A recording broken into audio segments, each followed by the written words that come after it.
আমাদের জীবনে দুই ধরনের সম্পত্তি হয়ে থাকে।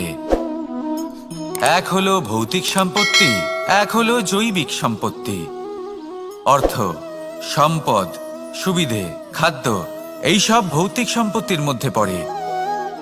ব্যক্তি, মিত্র, পরিবার, আমাদের আপনজন, আত্মীয় স্বজন সব জৈবিক শ্রেণীতে পড়ে। আর প্রত্যেক মানুষের পক্ষে এই বিভাজন বোঝা অত্যন্ত আবশ্যক। কারণ মূলত আমাদের ব্যবহার দুই রকমের হয়ে থাকে, হয় আমরা ভালোবাসি বা আমরা সদ্ব্যবহার করি। আর সবথেকে বড় ভুল আমরা তখন করি যখন আমরা বুঝতেই পারি না যে ভালোবাসবো কাকে আর ব্যবহার করব কাকে। আমরা ভৌতিক সম্পত্তি ভালোবেসে ফেলি আর ব্যবহার করি জৈবিক সম্পত্তিকে, যেখানে এটা অনুচিত। জৈবিক সম্পত্তিকে ভালোবাসুন আর ভৌতিক সম্পত্তিকে ব্যবহার করুন। যেদিন আপনার মধ্যে এই বোধ জাগ্রত হবে যে কাকে ভালোবাসবেন আর কাকে ব্যবহার করবেন, সেই দিন আপনার জীবনে শুধুই শান্তি বিরাজমান হবে। আর তখন এই মন প্রসন্ন হয়ে বলবে, রাধা রাধা। কাল, আজ এবং কাল, আমাদের সমগ্র জীবন এই তিনটির আশেপাশেই ঘুরতে থাকে। আমরা সবসময় বিগত সময়ের বিষয়ে ভাবতে থাকি। অতীতে যদি আমাদের দ্বারা কোনো ভুল হয়, সেই বিষয়ে ভেবে ভেবে আমরা সবসময় অনুতাপ করতে থাকি। এটা উচিত নয়। দেখুন, অতীতের থেকে শিক্ষা লাভ করা অত্যন্ত আবশ্যক, কিন্তু সেই ভুল যাতে আবার না হয় সেই কাজটা কিন্তু আপনাকে বর্তমানেই করতে হবে, তাই না? দ্বিতীয় কথা, আমরা সবসময় ভাবি আগামী দিনের বিষয়ে, ভবিষ্যতের বিষয়ে। আমরা ভাবি যে কাল করে নেব, আজ এই কাজ করতে পারছি না, কোনো ব্যাপার নয়, কাল করে নেব। আজ কাজটা শুরু করতেই পারলাম না, কোনো ব্যাপার নয়, কাল করে নেব। আজকের দিনটাই ভালো ছিল না, কোনো ব্যাপার নয়, সেটা কাল করে নেব। ব্যাপারটা বুঝুন, আপনি নিজের সময় নষ্ট করছেন। দেখুন, এই যে কাল, তা কখনোই আপনার হাতে আসবে না। তাই যে কাজ করতে চান সেটা আজকেই করুন, অন্তত শুরুটা করুন। কারণ এই আগামী সময় তা সবসময় আপনার থেকে এক কদম আগে থাকবে, একদিন এগিয়ে থাকবে। জানেন কেন? কারণ এই কাল আপনার জন্য অপেক্ষা করবে না, সেই জন্য আপনিও এর জন্য অপেক্ষা করবেন না। যা করার তা আজকেই শুরু করুন। কারণ যে বর্তমানে নিজের ভিত স্থাপন করেন না, ভবিষ্যৎকালে তার সুন্দর শক্তিশালী ভবন কখনো নির্মাণই হয় না। আসুন আর আমার সাথে ভালোবেসে বলুন, রাধা রাধা। সাফল্য খুব সহজ এক শব্দ। এটা হলো সেই সব শব্দের মধ্যে অন্যতম যা মানুষ একটু বুঝলেই ভাবেন সব বুঝে ফেলেছি। আর যেই উনি বুঝতে পারেন সাফল্য কি, আজীবন সেই সাফল্যের পেছনেই ছুটতে থাকেন। এই সাফল্য হলো একটা খেলার মতো, যাতে মানুষ নিজের সমস্ত জীবন বাজি লাগিয়ে দেন। আর প্রত্যেক খেলার মতোই এরও কিছু নিয়ম রয়েছে। আর প্রাথমিক নিয়ম হলো, এই সাফল্য লাভ করার জন্য সাফল্য লাভ করার স্বপ্ন আপনাকে অবশ্যই দেখতে হবে আগে। হ্যাঁ, কিন্তু শুধুমাত্র স্বপ্ন দেখলেই কিছুই হবে না। স্বপ্ন দেখুন, তারপরে আপনার নিজের নিদ্রাকে ভঙ্গ করতে হবে, দিনরাত পরিশ্রম করতে হবে, দিনরাত চেষ্টা করতে হবে। তবেই এই সাফল্য আপনার কাছে আসবে আর আপনার পদানত হবে। তাহলে স্বপ্ন দেখুন আর পরিশ্রম করে তাকে সার্থক করুন। যদি এটা করেন, তবেই সাফল্য সহজেই আপনার কাছে আসবে। আর তখন মন প্রসন্ন হয়ে বলবে, রাধা রাধা। সমস্যা, প্রত্যেকের জীবনেই সমস্যা আসা যাওয়া করে। আর প্রত্যেক মানুষ সমস্যা আসার পর তার সমাধান খুঁজতে উঠে পড়ে লাগেন। কিন্তু যখনই সমস্যার সমাধান হয়ে যায়, আমরা সুপ্রসন্ন হয়ে যাই এবং অসাবধানও হয়ে যাই।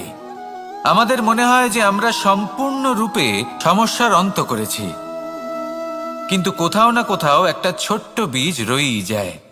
আর সেই বীজ আমাদের অসাবধানতার ছত্রছায়ায় বড় হতে থাকে, আর তারপর মহা সংকট হয়ে আবার আমাদের উপর আক্রমণ করে। এই সংকট যে কোনো রূপে আসতে পারে, কোনো শত্রুর রূপেও আসতে পারে, বা কোনো মহামারীর রূপেও আসতে পারে। সেই জন্য সব সময় সাবধান থাকাই উচিত।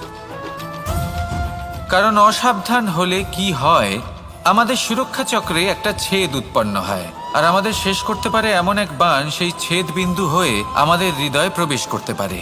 তাই যে কোনো সমস্যার সমাধান করুন, জয়ী হন, উৎসবও পালন করুন, কিন্তু সাবধানে থাকবেন। আসুন আর আমার সাথে ভালোবেসে বলুন, রাধা রাধা। কথায় আছে এই জীবন একটা যুদ্ধ, একটা লড়াই। নিজের অস্তিত্বের জন্য, নিজের মূল্যের জন্য, যা আমরা পেতে চাইছি তার জন্য। এই যুদ্ধে জয়লাভ কে করে? এই যুদ্ধে জয়ী হয় এক যোদ্ধা। এবার বেশিরভাগ সময় আমরা যুদ্ধে অংশগ্রহণ করি না, নিজেকে বুঝিয়ে দিই যে আমরা তো যোদ্ধা নই। কিন্তু বিষয়টা তা নয়। একটা অত্যন্ত গুরুত্বপূর্ণ কথা আপনাকে মনে রাখতে হবে। কোনো যোদ্ধা জন্ম থেকে যোদ্ধা হন না, তিনি চয়ন করেন যে তিনি যোদ্ধা হবেন কিনা। তিনি তখনই একজন যোদ্ধা হয়ে ওঠেন যখন তিনি পিছু হটবেন না বলে দৃঢ় প্রতিজ্ঞ হন। যদি ওনার সামনে অন্যায় হয়, তার বিরোধিতা করার জন্য দৃঢ় প্রতিজ্ঞ হন, তবেই তিনি যোদ্ধা হয়ে ওঠেন। কেউ জন্ম থেকেই যোদ্ধা হয়ে এই পৃথিবীতে আসেন না। আপনি কি হতে চান? সেই দর্শক হতে চান যারা যুদ্ধভূমিতে বসে থেকে অন্য কারোর জয় উচ্ছ্বাস প্রকাশ করেন, নাকি সেই যোদ্ধা হতে চান যিনি নিজের শৌর্য দিয়ে, বীরত্ব দিয়ে নিজের পরাক্রম প্রদর্শন করেন, আর যার প্রশংসা যুগ যুগ ধরে হয়ে চলে? আপনি কি হতে চান সেই সিদ্ধান্ত আপনারই। আসুন আর আমার সাথে ভালোবেসে বলুন, রাধা রাধা। নাম, এই নাম আসলে কি বলা বড়ই মুশকিল। এই সংসারের প্রত্যেক বস্তু, প্রত্যেক ব্যক্তি, প্রত্যেক স্থান, প্রত্যেক জাতি, প্রত্যেক সম্প্রদায়ের নাম আছে। কিন্তু এই প্রত্যেক নাম কি যথেষ্ট? একেবারেই নয়। দেখুন, কিছু নাম হয় যা জন্মসূত্রে লাভ করা। যেমন আমার নাম রাখা হয়েছিল কৃষ্ণ, কিন্তু পরে মা আমাকে আদর করে কানাই বলতেন। যখন আমি গোবর্ধন পর্বত ধারণ করি, তখন সকলে আমাকে গোবিন্দ বলে ডাকতেন। যখন আমি কংসের সংহার করেছিলাম, তখন সকলে আমাকে কংসহারি বলতেন। যখন আমি গীতাতে জ্ঞানের উপদেশ দিয়েছিলাম, তখন সবাই আমাকে যোগেশ্বর ডাকতেন। কিছু নাম হয় যা জন্মসূত্রে পাওয়া যায়, আর কিছু নাম হয় যা কর্মসূত্রে পাওয়া যায়। জন্মসূত্রে পাওয়া নাম মৃত্যুর সাথে সাথে শেষ হয়ে যায়, কিন্তু কর্মের দ্বারা প্রাপ্ত নাম মৃত্যুর পরেও অক্ষত থেকে যায়। তাই আপনি এই নামের মোহে কখনোই জড়াবেন না। শুধু কর্ম করতে থাকুন, তাহলেই এই মন আনন্দিত হয়ে উঠবে। আসুন আর আমার সাথে ভালোবেসে বলুন, রাধা রাধা। আপনার কি মনে আছে যে আপনি শেষবার কবে পরাজিত হয়েছেন? আপনার ভুল কবে হয়েছিল? আপনি কবে অসফল হয়েছিলেন, কবে পরাজিত হয়েছিলেন? মনে নেই? তাহলে তো আপনি নিজের জীবনের সবথেকে বড় শিক্ষককে হারিয়ে ফেলেছেন। আপনার বিগত হার, পরাজয়, ভুল, এটাই আপনার জীবনের প্রধান শিক্ষক আর প্রধান সহায়ক। এটাই আপনাকে শেখায় যে কি করা উচিত, কি করা উচিত নয়। এই প্রকৃতি আমাদের কি শেখাতে চাইছে তা বুঝুন। এমন কি কোনো দিন আছে যার শেষে রাত আসে না? এমন কি কোনো নদী আছে যা শুকিয়ে যায় না? এমন কি কোনো বৃক্ষ আছে যার পাতা ঝরে না? এমনই তো হয়। কিন্তু যদি সূর্য পরাজয় স্বীকার করে, তাহলে রাতের পরে কখনোই দিন আসবে না। যদি নদী হার মেনে নেয়, তাহলে সে আবার বর্ষা ঘটাতে কখনোই সাহায্য করতে পারবে না। যদি বৃক্ষ হার মেনে নেয়, তাহলে সে বসন্ত ঋতুতে না নতুন পাতার জন্ম দিতে পারবে, আর না গ্রীষ্মকালে ছায়া প্রদান করতে পারবে। যদি এরা সবাই হার মেনে নেয়, তাহলে ধরিত্রী তৃষ্ণার্ত থাকবে। প্রকৃতি আমাদের এটাই শেখায় যে হার, অসফলতা, পরাজয় এগুলো আমাদের জীবনে আসবেই আসবে, আর আমাদের শিক্ষা দিতে আসবে, আমাদের মঙ্গলের জন্য আসবে। তাই নিজের দৃষ্টিভঙ্গি সেরকমই রাখুন। তাই ধন্যাত্মক দৃষ্টিভঙ্গি দিয়ে দেখুন, নিজের হার, নিজের পরাজয় থেকে শিক্ষা নিয়ে অগ্রসর হতে থাকুন। নিশ্চিত রূপে আপনি জয়ী হবেন। আর যখন জয়ী হবেন তখন মন প্রসন্ন হয়ে বলবে, রাধা রাধা। জীবনে কখনো না কখনো এই প্রশ্ন আপনার মনে এসেই থাকে যে আমরা আসলে কি, কোথা থেকে এসেছি, সূত্রপাত কোত্থেকে হয়েছে, লক্ষ্যটা কি আর কোথায় পৌঁছতে চাই, আমাদের অস্তিত্ব কি, আর কেন এই জীবন আমরা লাভ করেছি। আসে, বেশিরভাগ মানুষের মনেই এই প্রশ্ন আসে, আর আসাও উচিত। দেখুন, আপনার অধিকার এটা জানা যে আপনি কে, তাই এটা খুঁজতে থাকুন, ভাবতে থাকুন। কিন্তু তার থেকেও বেশি গুরুত্বপূর্ণ কিছু আছে, আপনার কর্তব্য, নিজেকে সঠিকভাবে গড়ে তোলার কর্তব্য। এটাই বেশি গুরুত্বপূর্ণ।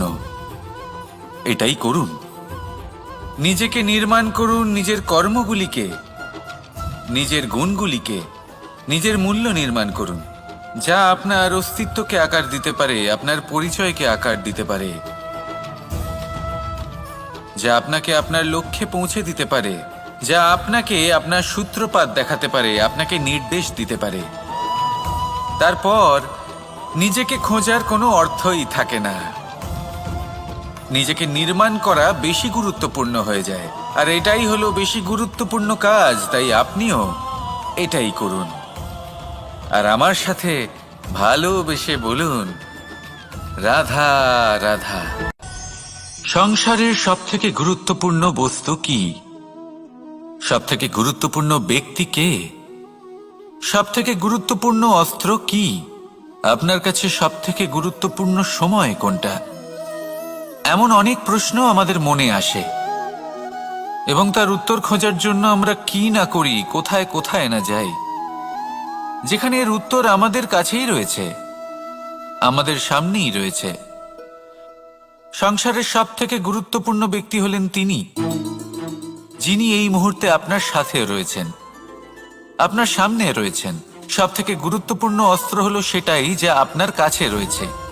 সবথেকে গুরুত্বপূর্ণ বস্তু সেটাই যেটা এই মুহূর্তে আপনার হাতে রয়েছে। সবথেকে গুরুত্বপূর্ণ পুঁজি সেটাই যেটা এই মুহূর্তে আপনার সাথে রয়েছে। আর সবথেকে শ্রেষ্ঠ এবং গুরুত্বপূর্ণ ফল সেটাই যেটা আপনি এই মুহূর্তে ভোগ করছেন। যা আছে তা এই মুহূর্তেই আছে। পর মুহূর্তে আপনি থাকবেন কিনা সেটা আপনিও জানেন না। তাহলে বাকি কোনো ব্যক্তি বা বস্তু বা অস্ত্র বা ধনের বিষয়ে আপনি কি বা বলবেন? জীবন যদি থাকে তাহলে তা এই মুহূর্তে আছে, বর্তমানে আছে। অন্য সবই ভাবনা এবং কল্পনা মাত্র। তাই এই জীবন উপভোগ করুন, শুধু আনন্দই আনন্দ পাবেন। আসুন আর আমার সাথে ভালোবেসে বলুন, রাধা রাধা। সারল্য। মানুষ সবসময় এমন কিছু খোঁজে যা সরল, এমন পথ খোঁজে যা সরল, সেই সকল বস্তুর পিছনে ছোটে যা সহজেই পাওয়া যায়। আপনি আমাকে বলুন, যদি সবই সহজে পাওয়া যেত তাহলে আনন্দ কিসে থাকতো? আপনি আমাকে বলুন, সরল কোনটা? দুঃখ ভোগ করার পর চোখের জল ফেলা, নাকি হাসি মুখে অন্য কাউকে সাহস জোগানো? সরল কোনটা? পড়ে যাওয়ার পরে কাউকে সাহায্যের জন্য অনুরোধ করা, নাকি স্বয়ং নিজের পায়ে উঠে দাঁড়িয়ে শক্তি অর্জন করা? সরল কোনটা? ঝড় বৃষ্টি আসার পরে নিজের ভেঙে যাওয়া বাড়ি দেখে চোখের জল ফেলা, নাকি মাটিতে জল দিয়ে আবার নিজের বাড়ি মেরামত করে পুনর্নির্মাণ করা? কোনটা সরল? আপনি দেখবেন সেটাই সরল যেটা শেষে আপনাকে যন্ত্রণা দেবে। সরল পথ নির্বাচন করবেন না, উচিত এবং শ্রেষ্ঠ লক্ষ্য নির্বাচন করুন। পথ যেমনই হোক না কেন তা আপনাকে মেনে নিতেই হবে। যদি পথ কঠিনও হয় তাও ভালো, কারণ যে ব্যক্তি কঠিন পথে চলা শুরু করেন শেষ পর্যন্ত সাফল্যের ফুল তার চরণেই এসে পড়ে। তাহলে সামনে এগোতে থাকুন আর আমার সাথে ভালোবেসে বলুন, রাধা রাধা। যজ্ঞের আগুনকে শুভ বলে মনে করা হয়, আর সেখানেই চিতার আগুনকে অশুভ মনে করা হয়। এমনটা কেন হয়? এখানে বিষয়টা হলো লক্ষ্য, বিচার এবং সঙ্গের। যখন আমরা যজ্ঞ করি তখন আমাদের লক্ষ্য কি হয়? পরিবেশকে আরো পবিত্র করে তোলা, ইতিবাচক করে তোলা। আমাদের লক্ষ্য শুভ হয়। তারপরে আসে বিচার। এই পরিস্থিতিতে সেই বিচার হলো অগ্নি। স্ফুলিঙ্গ থেকে তীব্র আকার ধারণ করে সমস্ত কাঠকে পুড়িয়ে দেয় এবং সুগন্ধ ছড়িয়ে দেয়। অর্থাৎ যদি আপনার লক্ষ্য শুভ হয় তাহলে তা নিজেই শুভ বিচারধারাকে আমন্ত্রণ জানায়। এই শুভ বিচার তখনই আসবে যখন আপনার সংকল্প শুভ হবে। অন্যদিকে হলো চিতার আগুন। এর লক্ষ্য কি?